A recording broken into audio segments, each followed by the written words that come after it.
नमस्कार, आप देख रहे हैं जो आज झारखंड में हुआ। आपके साथ रुचिका राज। बुलेटिन की शुरुआत करेंगे 100 दिन के कामकाज का फुल रिपोर्ट। मोदी 3.0 सरकार, विकास की गति बरकरार। और सीधे आपको लेकर चलते हैं जहां अमित शाह प्रेस कॉन्फ्रेंस कर रहे हैं। गए हैं। आज भारत का युवा भारत के नए प्लेटफॉर्म पर खड़ा होकर विश्व के युवा के साथ दो दो हाथ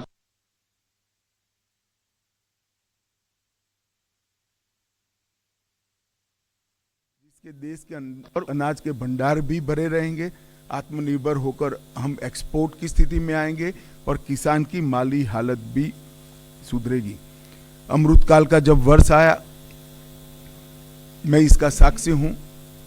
कई सारे सुझाव आए थे और मोदी जी ने हमेशा की तरह अपनी अनूठी स्टाइल से अमृत काल के वर्ष को इस तरह से मनाया कि जब अमृत काल का वर्ष समाप्त हुआ तो अमृत काल शुरू हुआ और 140 करोड़ लोग 2047 में महान भारत की रचना के संकल्प के साझीदार बने और भारत के विकास की यात्रा के भी साझीदार बने। एक प्रकार से 140 करोड़ की जनता को इतने महान लक्ष्य के साथ जोड़ना ये बहुत बड़े विश्वसनीयता का प्रमाण है जो मोदी जी में देश की जनता देखती है। तीसरे मैंडेट के बाद 100 दिन समाप्त हो रहे हैं।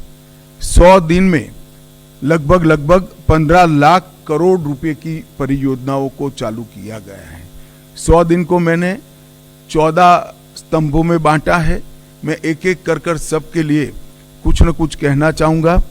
इंफ्रास्ट्रक्चर का जहां तक सवाल है, 100 दिन में 3 लाख करोड़ की परियोजनाएं हमने घोषित भी की है, इम्प्लीमेंटेशन भी शुरू हुआ है। महाराष्ट्र के वधवान में 76,000 करोड़ की लागत से मेगा पोर्ट बनेगा जो पहले दिन से ही विश्व के 10 प्रमुख बंदरगाहों में शामिल होगा।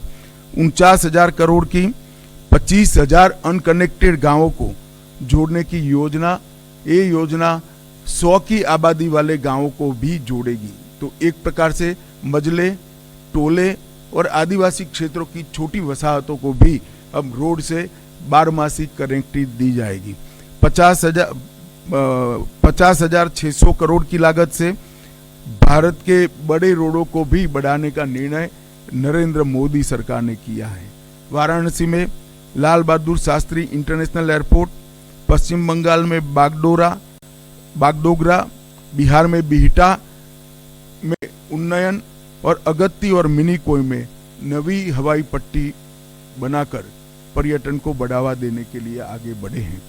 बेंगलोर मेट्रो के phase 3, Pune metro, Thane integral ring metro और कई सारे मेट्रो के प्रोजेक्ट भी हमने इस 100 दिन में आगे बढ़ा है। किसानों को और कृषि का जहां तक सवाल है, 70वीं किस्त प्रधानमंत्री किसान सम्मान योजना की 9.5 करोड़ किसानों को 20,000 करोड़ रुपया वितरित किया गया और अभी तक कुल 12 करोड़ 33 लाख किसानों को 3 लाख करोड़ रुपया वितरित किया गया है। खरीफ फसलों का एमएसपी बढ़ाया गया है। मैं एमएसपी पर जरूर कहना चाहूंगा कि आप लोग भी आंकड़ों का अध्ययन करिएगा। यूपीए सरकार और कांग्रेस की राज्य सरकारों से कई गुना ज्यादा एमएसपी की खरीदी भारतीय जनता पार्टी की नरेंद्र मोदी सरकार ने की है, हमारी एनडीए सरकार ने की है। यही बताता है कि ये सरकार किसानों के हितों को समर्पित है।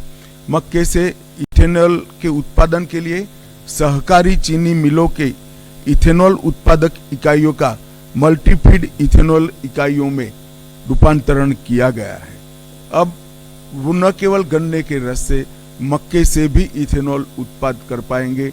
तो जिस वक्त देश में चीनी की जरूरत होगी तब गन्ने का रस का उपयोग नहीं होगा, मक्के का उपयोग होगा और चीनी ज्यादा होगी तब चीनी के रस से इथेनॉल बनेगा।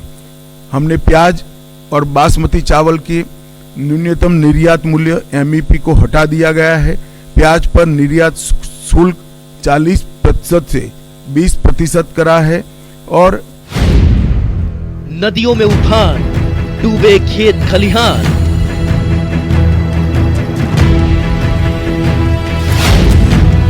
सड़कें बनी समंदर, शहरों की बिगड़ी सूरत।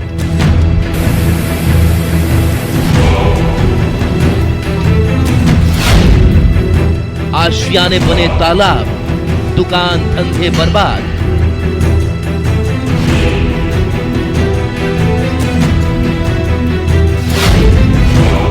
पानी से बड़ी परेशानी, अंधेरे में डूबी जिंदगानी।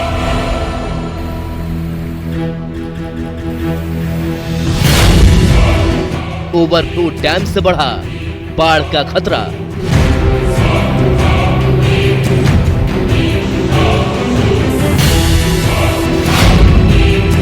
झारखंड में मॉनसून बनी मुसीबत। और आज भी झारखंड में आफत की बारिश। रांची में NH 75 का मुरगो डायवर्जन बहाकर एक बार फिर डायवर्जन बहने से परेशानी अब बढ़ गई है। रांची में तीनों डैम का जलस्तर अब बढ़ गया है। काके डैम के तीनों फाटक खोल दिए गए हैं। गढ़वा, पलामू, चतरा, लातेहार में आज भी बारिश हुई है। बता दें आपको कि गढ़वा में कल से लगातार बारिश हो रही है और गढ़वा में पिछले 22 घंटे से बिजली गायब भी रही है। गढ़वा में खतरे के निशान पर अनराज डैम है और दोपहर बाद बारिश से मिल सकती है लोगों को राहत। तो इस वक्त की ये बड़ी खबर है। एक बार फिर से बारिश अब आफत लोगों के लिए बनती हुई नजर आ रही है और ऐसे में रांची में तीनों डैम का जलस्तर बढ़ गया है। काके डैम की बात कर लें तो काके डैम के तीनों फाटक खोल दिए गए हैं। गढ़वा, पलामू, चतरा, लातेहार में आज भी बारिश हो सकती है, ऐसी संभावना जताई जा रही है। साथ ही गढ़वा में कल से लगातार बारिश हो रही है जिस वजह से 22 घंटे से बिजली गायब है। लोगों को काफी ज्यादा परेशानी हो रही है और गढ़वा में खतरे के निशान पर अनराज डैम आ चुका है। राजधानी रांची में हो रही लगातार बारिश का असर रांची के डैम पर भी नजर आ रहा है। 28 फीट क्षमता वाले काके डैम के तीनों फाटक खोल दिए गए हैं। डैम का फाटक खुलने से निचले इलाकों में बाढ़ के हालात पैदा हो रहे हैं। काके डैम से छोड़ा जा रहा पानी का शोर एक खूबसूरत नजारे के साथ दहशत भी पैदा कर रहा है। और इस पर ज्यादा जानकारी दे रहे हैं न्यूज़ 18 संवाददाता संजय सिन्हा। राजधानी रांची में पिछले 3 दिनों से हो रही लगातार बारिश की एक तस्वीर ऐसी भी है जो वास्तव में खूबसूरत भी है, साथ में डराने वाली भी है। हम इस समय कांके डैम के पास खड़े हैं जहां 28 फीट क्षमता वाले कांके डैम के तीनों फाटक खोल दिए गए हैं और आप देख सकते हैं कैसा विहंगम नज़ारा है। और यहाँ पर देख रहे हैं कि कांके डैम के बारे में माना जाता है कि राजधानी रांची की तकरीबन 30% आबादी की प्यास को बुझाता है और ये तस्वीर बता रही है कि आने वाले मौसम में कांके डैम से जो जलापूर्ति होती है उसमें राशनिंग की इस बार संभावना नहीं है। मतलब कांके डैम में पानी इस बार लबालब ओवरफ्लो कर रहा है और देख सकते हैं कि पानी जो छोड़ा जा रहा है तो सीधे पानी निचले इलाके में छोड़ा जा रहा है और निचले इलाके में भी बाढ़ की संभावना जो है अब धीरे धीरे बढ़ रही है। घनी आबादी वहाँ भी बसी है, लेकिन कांके डैम में जिस तरीके से पानी का दबाव, जलस्तर का दबाव बढ़ता जा रहा था, डैम का फाटक बीती रात खोल दिया गया है। सबसे पहले एक फाटक खोला गया, बाद में तीनों फाटक खोल दिए गए हैं और तीनों फाटक खोलने के बाद जो नज़ारा है उस नज़ारे को देखने के लिए आसपास के जो लोग हैं वो अब यहाँ पहुँचने लगे हैं। आप लोग यहाँ पर आए हैं क्या देखने के लिए? पानी फाटक खुला हुआ है तो इसी का खूबसूरती देखने के लिए आया हुआ है। हाँ। जब फाटक खुलता है तब हम लोग इधर घूमते आ जाते हैं। हाँ। अच्छा लग रहा है देखने में भी। अच्छा लग रहा है? अच्छा लग रहा है। डर लग रहा है या नहीं? डर तो लग रहा है लेकिन तभी अच्छा लग रहा है। डर लग रहा है तभी अच्छा लग रहा है। उधर ज्यादा किनारे नहीं जाना है, किनारे मत जाओ, उधर मत जाओ, किनारे मत जाओ। क्या लग रहा है देखकर? बहुत मजा आ रहा है देख के। हाँ, बहुत खूबसूरती है। सेल्फी लेने आए हैं। हाँ, छोटे बच्चे भी हैं, तुमने देखा? हाँ, कैसा लग रहा है? बहुत अच्छा लग रहा है और अंदर से बहुत डर है। पानी से डरना चाहिए, बिल्कुल समझदारी इसी में है कि आप डैम के बिल्कुल करीब न जाएं। और हम बता दें कि राजधानी रांची में 3 डैम हैं। एक डैम जो रुक्का डैम है उसकी क्षमता है वो 36 फीट है। साथ में जो धुरवा या हटिया डैम का है उसकी क्षमता 39 फीट है। तमाम डैम में जलस्तर इस समय काफी बढ़ा हुआ है और ये तस्वीर बता रही है कि आपको राजधानी रांची को फिलहाल गर्मी के दिनों में जो पानी को लेकर परेशानी होती है वो परेशानी शायद इस बार ना झेलना पड़े, क्योंकि इस बार मानसून अपने मिजाज में है। आसमान में बादल भी है, बारिश भी है और कांके डैम समेत तमाम जो डैम है वहाँ पानी ओवरफ्लो कर रहा है। कैमरामैन प्रभाकर के साथ संजय कुमार सिन्हा, न्यूज 18 रांची। और राज्य में लगातार हो रही बारिश से NH 75 का मुरगू डायवर्जन एक बार फिर से बह गया है, जिसके बाद प्रशासन ने इस रूट की गाड़ियों को डाइवर्ट कर दिया है। अभी कुछ दिन पहले भी ये डायवर्जन बह गया था और आपको बता दें कि एक बार फिर से बारिश की भेंट चढ़ गया है मुरगू डायवर्जन।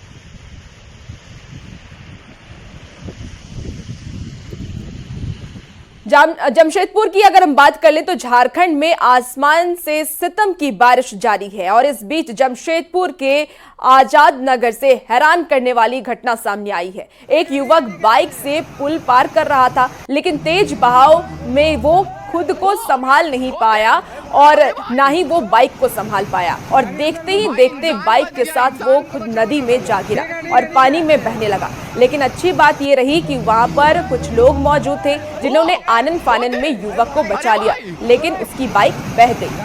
भाई इंसान बच गया, इंसान को बचाओ ना करना था। रेलिंग वगैरह कुछ भी नहीं है, देख सकते हैं आप। और जो है और जबरदस्ती जाने का कोशिश किया था तो लड़का ना बाइक लेके वो डूब गया, इसमें अंदर गिर गया। तो लड़का को तो सब लोग मिल के बचा लिया, हम लोग सब मिल के बचा लिए और ना बाइक उसके अंदर डुबा रह गया। रामगढ़ में भी लगातार हो रही बारिश से हालात बिगड़ गए हैं। बता दें आपको कि पतरातू डैम का जलस्तर काफी बढ़ गया है, जिसके बाद इस साल पहली बार डैम के सभी 8 फाटक खोल दिए गए हैं। डैम के सभी फाटक से 9-9 इंच पानी डिस्चार्ज हो रहा है। डैम के सभी 8 फाटक खोले जाने से आसपास के सभी नदियों में उफान आ गया है। बाढ़ के खतरे को देखते हुए लोगों से बार बार नदी किनारे नहीं जाने की अपील की जा रही है। रामगढ़ जिले में 3 दिनों से झमाझम बारिश हो रही है। बारिश के कारण पतरातू डैम का वाटर लेवल 1328 फीट RL के पार कर गया है और रात में सभी 8 फाटकों को खोल दिया गया है।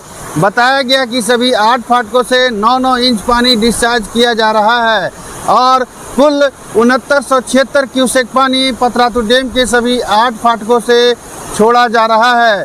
निचले इलाके के लोगों को यहां पर अलर्ट जारी किया गया है। डैम के सभी 8 फाटक खुलने के बाद दामोदर नदी पूरे उफान पर है। नलकारी नदी में भी पानी देख सकते हैं कि किस तरह से उफान पर है। रजरप्पा में भैरवी नदी पूरे उफान पर है और दामोदर का भी जल स्तर लगातार बढ़ रहा है।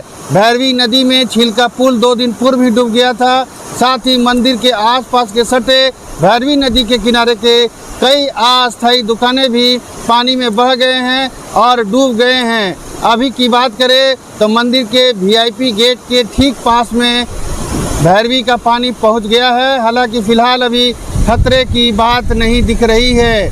पूरे रामगढ़ जिले में जल जमाव की सूचनाएं आ रही हैं, लोग परेशान हैं। ऐसे में अभी मौसम विभाग ने आशंका जाहिर की है कि अगले 1 दिनों तक यहां पर बारिश हो सकती है। पानी आ रहा है, ठीक बात है किसान के लिए, कोई दिक्कत नहीं। हाँ, किसान के लिए ठीक है, आम आदमी के लिए दिक्कत। हाँ, आम आदमी के लिए दिक्कत है। फिलहाल खतरे की बात अभी नहीं दिख रही है, लेकिन अगर इसी तरह से बारिश जारी रही तो कई इलाकों के डूब जाने की आशंका व्यक्त की जा रही है।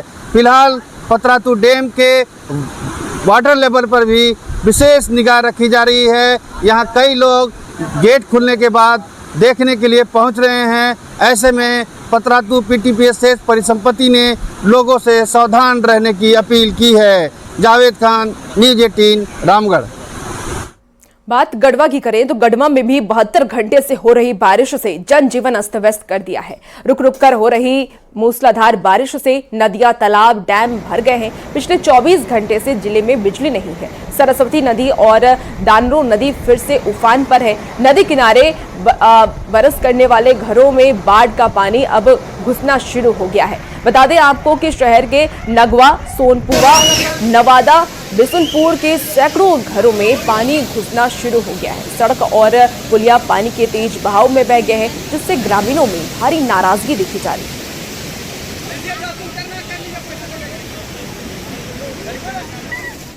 बात अब राजधानी रांची की करते हैं। आज तीसरे दिन भी बारिश का कहर जारी है। रांची के काटाटोली स्थित बांध गाड़ी के कई मोहल्ले पानी में डूबे हैं। चारों तरफ जल जमाव से लोगों को आने जाने में काफी परेशानी हो रही है और काफी परेशानियों का सामना भी करना पड़ा है। अपार्टमेंट की पार्किंग में भी लगातार पानी घुस रहा है। पानी को रोकने के लिए कोशिश अब तक फिलहाल नजर नहीं आ रही है और इस पर ज्यादा जानकारी दे रहे हैं न्यूज़ 18 संवाददाता संजय सिंह। राजधानी रांची में बारिश का कहर जारी है और बारिश के कहर से राजधानी रांची के निचले इलाकों में परेशानी किस कदर बढ़ गई है उसकी एक तस्वीर आपको हम दिखला रहे हैं। हम इस समय राजधानी रांची के कांटा टोली के बांधगाड़ी में है। बांधगाड़ी वही इलाका है जो बारिश के महीनों में, मानसून के महीनों में अक्सर चर्चा में रहता है। देख सकते हैं कि पूरा इलाका बारिश में डूब चुका है और किस तरीके लोग पानी से संघर्ष करते हुए आगे बढ़ रहे हैं। कितनी मुश्किल हो रही है। हमेशा से ही होता है, हमेशा यही हाल है। हाँ, आगे बढ़िए। यही हाल है, मतलब कि गाड़ी में गुजरने में डर लगता है। हाँ, पीछे साइड देखिए। डर लगता है। हाँ, डर लगता है। हाँ? हाँ। कभी बारिश में ऐसा लगता है कहीं नीचे गिर जाए गाड़ी से। हाँ, लगता है डर। लगता है। हाँ। कभी आप लोगों ने आवेदन नहीं दिया इसको लेकर के यहाँ सड़क को ऊंचा कराया जाए, पानी निकालने की व्यवस्था की जाए? हमेशा बोला गया है पर यहाँ पे कोई कार्रवाई नहीं होता है, कभी भी नहीं होता है। मुश्किल होती है बहुत दिनों से। यहाँ पर विधायक भी जीतू चरण राम भी रहते हैं। यहाँ पर कितना बड़ा गाय का पानी, पूरा 7 का पानी, पूरा बंद गाड़ी का पानी सब तरफ से यहाँ पर जमा हुई रहती है। गाड़ी भी कभी कभार किसी का फंस जाती है, कभी तो डूब के चल जाती है, इधर उधर घसक जाती है। और सवेरे ड्यूटी समय भी बहुत दिक्कत हो जाती है, पैदल जाना पड़ता है, उधर पैदल जाने के लिए रास्ता भी नहीं है। कितनी मुश्किल होती है बाबा? बहुत ज्यादा मुश्किल है। हाँ। घर से निकलना बहुत मुश्किल हो जाता है। कहाँ गए थे पहले ये बताइए? मार्केट करने के लिए थोड़ा गया था, पूजा पाठ है आज। और देख सकते हैं कि सुबह की जो जरूरत का सामान होता है, सुबह का अखबार हो, दही हो, तमाम चीज लेकर जो है अभी आ रहे हैं। और जो परेशानी है, फिर क्या लेने गए थे बाजार में? वो पूजा जो है ना, अनंत पूजा है। हाँ। तो फल फूल लाने गए थे। और एक बारिश को भी इलाका झेल नहीं पाता है। दीपा टोली, न्यू बांधगाड़ी कई इलाका है बुरी तरह से प्रभावित है। लोग घरों में कैद हो जा रहे हैं, बच्चे विद्यालय नहीं आ पा रहे हैं, जो जा रहे हैं तो घर वापस लौट नहीं पा रहे हैं। बड़े बुजुर्ग सभी लोग परेशान हैं। अब कोई कार्रवाई नहीं हो रही। हम लोग नगर निगम, विधायक, सांसद सभी को खबर किए हुए हैं, कभी भी कोई असर नहीं हो पा रहा है, कोई सुनवाई नहीं हो रही है। नाला को चौड़ा गहरा करने की बात हो रही नहीं लेके आ रहा है। देखिए, पिछली बार यहाँ पर रक्षा राज्य मंत्री जो रांची के सांसद हैं वो भी यहाँ आए थे, समस्या को देखा था। लगातार विधायक भी आते हैं, दौरा होता है, लेकिन जो कह सकते हैं कि एक तरीके से परेशानी का दौर खत्म नहीं हो रहा है। हर उम्र के लोग बांधगाड़ी में समस्या झेल रहे हैं। मानसून के महीने में ही उम्मीद करते हैं, यही गुजारिश करते हैं इंद्रदेव से कि कम से कम इतनी बारिश न हो कि कदम थम जाएं, लेकिन बांधगाड़ी की समस्या फिलहाल खत्म होती नजर नहीं आ रही। कैमरामैन प्रभाकर के साथ संजय कुमार सिन्हा, न्यूज़ 18 बांधगाड़ी, रांची। और इसी बीच रांची से इस वक्त की बड़ी खबर सामने आ रही है। हाई कोर्ट में संथाल में बांग्लादेशी घुसपैठ मामले में सुनवाई आज होनी है। याचिकाकर्ता सैयद दानियाल दानिश की याचिका पर सुनवाई होगी। आज केंद्र की ओर से सॉलिसिटर जनरल तुषार मेहता अपना पक्ष रखेंगे। पिछली सुनवाई में केंद्र की ओर से काउंटर एफिडेविट किया गया था फाइल, और केंद्र ने ये माना था कि 44% से 28% ट्राइबल की संख्या हो गई है। पलायन और आदिवासियों का ईसाई में धर्मांतरण किया जा रहा है और ये एक बड़ी वजह बताई गई थी। संथाल में 6000 गुना ईसाइयों की संख्या बढ़ी है, ऐसा केंद्र का कहना है। केंद्र ने एनआरसी की जरूरत बताई थी। बड़ी खबर इस वक्त आपको रांची से बता रहे हैं। और रांची से एक और इस वक्त की बड़ी खबर सामने आ रही है। सूत्रों के हवाले से इस वक्त की ये बड़ी खबर है, जहां संथाल में घुसपैठ का ये मामला अब ईडी भी करेगी घुसपैठ की जांच। तो बांग्लादेशी रोहिंग्या घुसपैठ की जांच ईडी की तरफ से भी की जाएगी। पुलिस शिकायत के आधार पर ECIR दर्ज किया गया है और हाई कोर्ट ने भी गठित की है स्वतंत्र पैनल। तो बड़ी खबर आपको बता रहे हैं। इसी बीच रांची से संवाददाता ओम प्रकाश हमारे साथ फोन लाइन पर जुड़ चुके हैं। ओम प्रकाश, क्या कुछ फिलहाल अपडेट है? जी, फिलहाल जो सूत्रों के हवाले से जानकारी मिली है, रांची के बरियातू थाना क्षेत्र में पिछले दिनों 3 लड़कियां जो हैं वो गिरफ्तार की गई थी, जो कि बांग्लादेशी थी। उनके द्वारा जो जानकारी पुलिस को दी गई थी उसके अनुसार FIR दर्ज की थी और तीनों जो लड़कियां थी उन लड़कियों को जेल भेजा गया था। जो जानकारी है उसके अनुसार इन्होंने फेंसिंग पार कर भारतीय सीमा में प्रवेश किया था। उसके बाद बांग्लादेश से निकलने के बाद बंगाल में इनका जो आधार कार्ड है वो भी फर्जी तरीके से बनवाया गया था। तो इसी मामले को लेकर बरियातू थाने में दर्ज एफआईआर को ईडी ने टेक ओवर किया है। और पूरे मामले की जांच जो है अब ईसीआईआर दर्ज करने के बाद ईडी कर सकती है। इस तरह की जानकारी जो है वो सामने आ रही है। फिलहाल मामले को लेकर आधिकारिक पुष्टि फिलहाल नहीं की गई है, लेकिन जिस तरह से तमाम जो चीजें हैं वो आगे बढ़ रही हैं, वो कहीं ना कहीं जो इस तरह की घटनाएं हैं इस पर रोकथाम को लेकर ईडी की जांच जो है एक बड़ा मील का पत्थर साबित हो सकता है। जी ठीक है, बहुत शुक्रिया ओम प्रकाश तमाम जानकारी के लिए। और फिलहाल रुकेंगे एक बहुत ही छोटे से ब्रेक के लिए, जल्द हाजिर होते हैं।